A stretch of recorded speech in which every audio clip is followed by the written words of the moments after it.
Okay, this is a lesson that we thought would be good to highlight this week.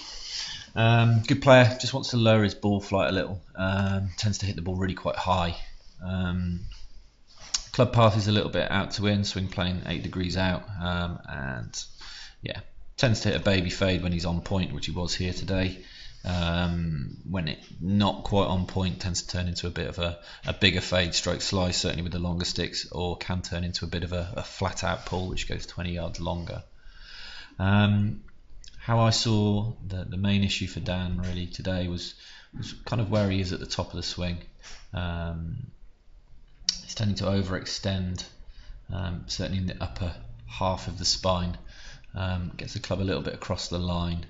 And from there he has to actually, you notice in transition, in his pressure he actually shifts forwards. But his club, if he continued to carry on rotating and shifting forwards, that club is going to be even further left. He's an intelligent enough player not to want to do that, and that's why he tends to back up a little. And as you can see, his trace actually, he backs up and then he starts going forwards. And as I say, at this point today, this particular shot, he was pretty much on point.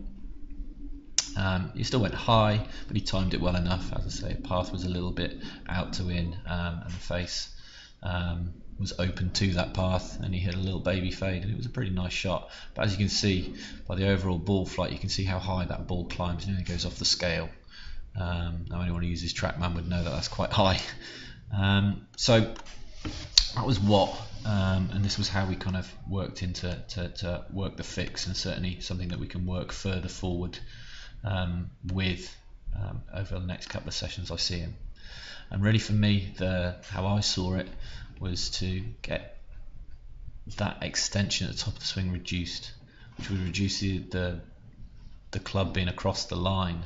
And how Dan was feeling this, was feeling like his sternum was moving down into the right, loading into his right knee, right foot, right hip with his upper body, and reducing that extension in that upper spine.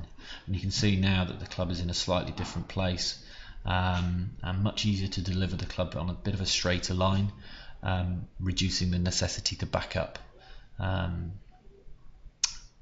in transition.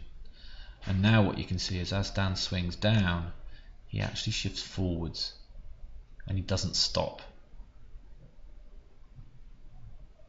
So by the time he gets back down into impact, he's got 70-30, and it continues going forwards all the way through. And you can see his delivery alignment now is much straighter coming into the ball, and you can see now that his ball flight is lower and his club path has straightened out to some degree.